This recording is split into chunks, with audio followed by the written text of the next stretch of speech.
Hello, everybody. Welcome back to my channel, Straight Out of Context. I'm Barbara Ann, and I'm so glad you are here to join me. I know I look different. My hair, I cut off almost 30 inches of hair, and I did it myself. Yeah, I gotta show you guys the before and after. I think you'll like it, but yeah, I did a pretty good job. I need to wash it and touch up my roots because it's been 2 days since I styled it, but yeah, it looks cute. I like it. Much easier for the summertime. And I can't believe it because it was just a year and a half ago that my niece had cut my hair. And I had donated over 22 inches at that time. This is technically my 9th time donating to wigs for kids. And I specifically have my hair go to somebody who went through cancer just like I did, but for children, to make them wigs. And being a Caucasian person whose hair is extremely thick and grows very fast, very beautifully. Every year and a half, I can donate a significant amount of hair. So that's what I do.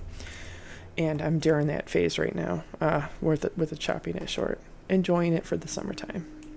We are going to look at the Piers Morgan Baby Reindeer interview because he found the real Martha Scott, whose name is actually Fiona Muir, which technically now is Fiona Harvey. I want to show you guys this real quick because I want to know, what do you think about this? I don't think I sent him anything. You never sent him anything? No. I think there may have been a couple of emails exchanging, but that was it. Baby Reindeer's alleged stalker, Fiona Harvey, gives her take on the series.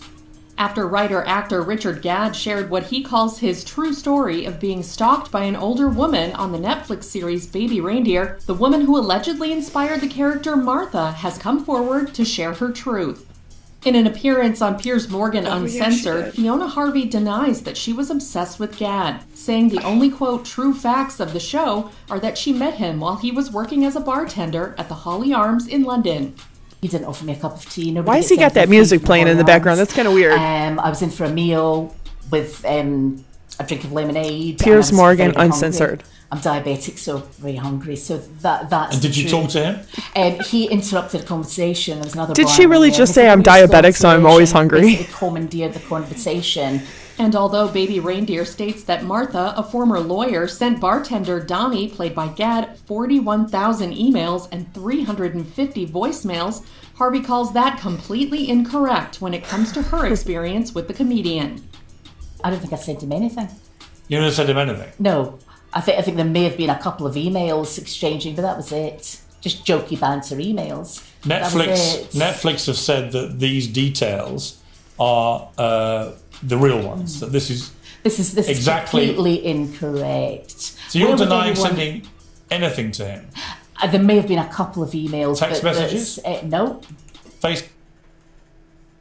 We're going to pause right there because she claims that none of this is true and that she's actually in talks with an attorney. That attorney has come forward and said that, yeah, they are talking about representing her to sue Netflix and Richard Gadd because they did put a disclaimer at the beginning of Baby Reindeer which said that this is a true story. Not that this is based or inspired by true events and that this is a dramatization. It clearly says this is a true story.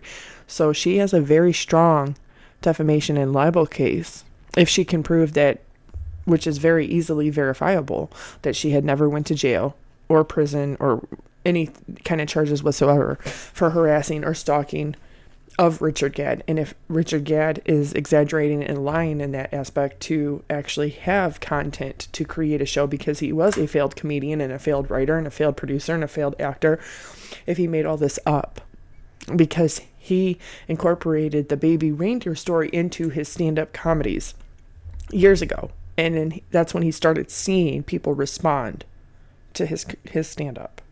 So she's saying that he's been using her for years. Now, a lot of people think that she's lying, and that some of this stuff, she couldn't have possibly have known it. But you got to remember that this has been, 10, 12 years now?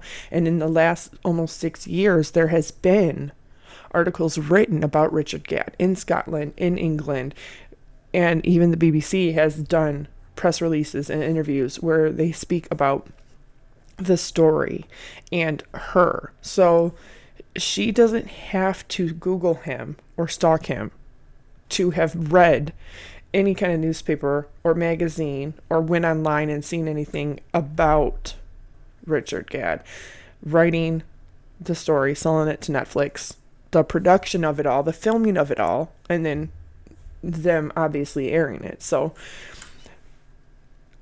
I'm kind of on the fence. I kind of think that maybe there was something more going on, but not quite as much as Richard Gadd said. I think the truth is objective.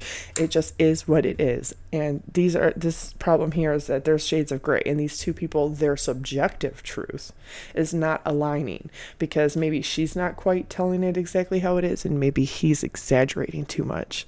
But yeah, you can be sued for that. You cannot go out there in the world and tell your lived experience and mention anybody, even if it's not by direct name, and say that this is what happened to me, if it's not 100% the truth.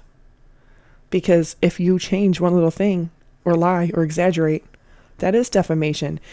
And here in the United States, it's a little harder to prove defamation because the burden of proof.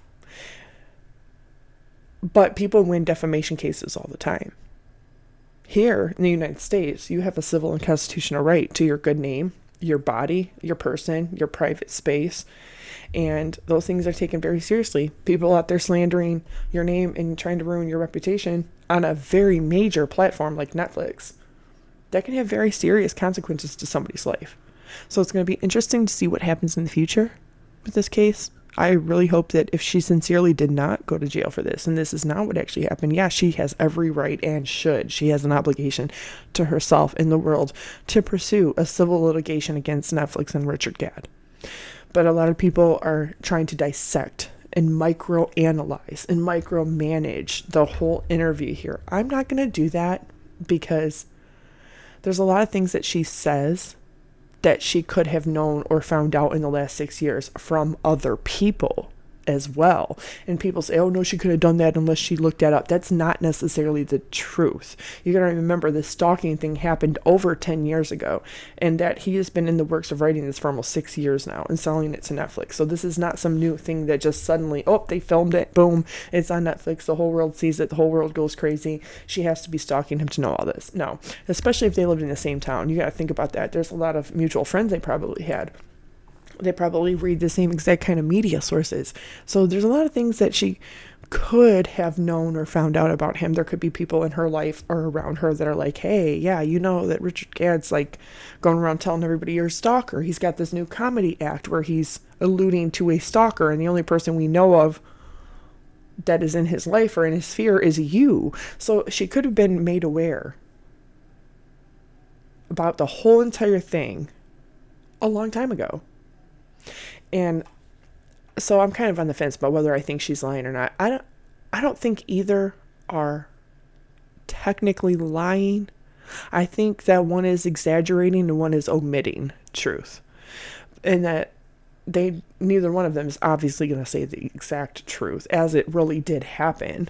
Because we wouldn't be here if that was the case, right? Facebook messages? Nope. Did you tweet him? I may have done years and years ago. You actually tweeted him numerous times. No, it wasn't numerous. It was about 18 tweets there or 14 It's quite a tweets. lot to someone who's not that well known. She also reveals that she did indeed have a reindeer toy growing up, a reference that she said inadvertently inspired the name of the Netflix show. And she has every Did you right have a baby reindeer I too? had a toy for that name too, because she basically made Richard Gadd, right? She It's made that him with is that name and true. toy and everything. And there were reindeers in the show because it was Christmas time or something. It was a joke. Harvey, who says she has a law degree from University of Aberdeen, also confirmed that she and Gadd had a conversation about hanging curtains as a, quote, sexual innuendo, which is depicted in one scene. This, I think, was a whole... Here in America, I know everybody knows that is so funny when she says hanging curtains, because here in America we have the Arby's roast beef curtains. That's when you have an Audi or a really loose hanging labias around your vajayjay. And so they say that it looks like an Arby's roast beef sandwich. So that's why here when they say hang curtains, like I literally think of somebody hanging curtains, but the curtains are not curtains. It's just Arby's roast beef just hanging. Because here we say Arby's roast beef or Arby's beef curtains or beef curtains. That's what we say because that's what it looks like. It's all brown like beef. But I mean, mine's not. I'm just saying that's what people say. Anyway, anybody from the US, you know what I'm talking about. poorly armed joke. about curtains and a lot of sexual innuendo. He did say that. Obviously. He asked me to sleep with him. He said, would I like my curtains fixed? And I laughed. And he said, I think that they did sleep together, and I think that they slept together more than once. I think that's what's going on here. I really do. And neither one of them are being completely honest about exactly what went on. But, you know, the one thing that I really don't like is the body shaming thing. I mean, this woman looks like if she's diabetic, she's a little bit overweight. This woman is very short. Like, I'm almost 5'10". My mom is like 5'2". So my mom's really, really short. Just even somebody that short, even if they're 240, you know, you look at somebody that's short and a little bit heavier or overweight, and you automatically assume they're obese. This woman is really not that big. And I don't want to say anything about the actor who played Martha Scott, because she really is beautiful, and she did a fucking fantastic job playing Martha Scott in the Baby Reindeer series. I mean, she was phenomenal. And I'm not going to say anything about her physicality, but I have to, on the basis of, they made her look like her, but she's twice the size. And I think he really did her dirty, trying to make her look all fucked up. Her hair doesn't look like that. Her hair is dyed. Her hair is cut. Her hair looks fairly neat. And she looks like that in all the older pictures that they have found of her and showed on Google. You can go Google it yourself. Do your homework. Doesn't bother me none. But her hair never looked like it was once dyed and had 6 inches, like 10 months to a year of regrowth come in where it wasn't dyed, and had all these scraggly grays and messy hair and just looking floppy, you know, and unkept.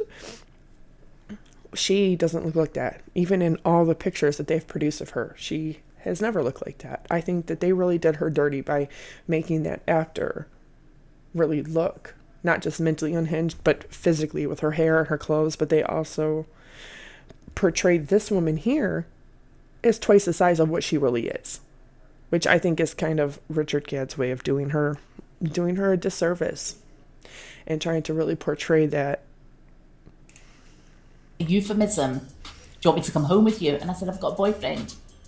I gave him the brush off big time, I think. You know, subtly so. I don't think that's true. I'm going to skip ahead here because we're just going to get right down to it. For both legal and artistic reasons. I mean, there's certain protections. You can't just copy somebody else's life and name and put it onto television. No, you cannot. Obviously, we are very aware that some characters in it are vulnerable people, so you don't want to make their lives more difficult. E! News has reached out to Netflix and Gadd for comment on her interview, but hasn't heard back.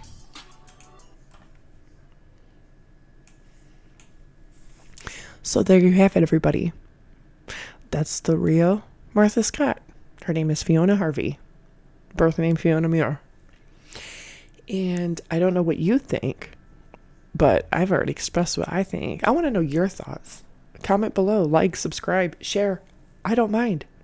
I'm not here to monetize. I'm not here to get rich and make money. I'm just here to express my artistic opinion and to hear from other people. That's what I want. And I just want to share.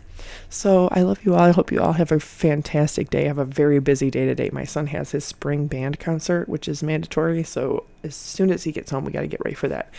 But I just wanted to stop and then talk about the baby reindeer thing real quick. Say I love you. I hope everybody has a fantastic day. All right, I'll talk to y'all later. Bye.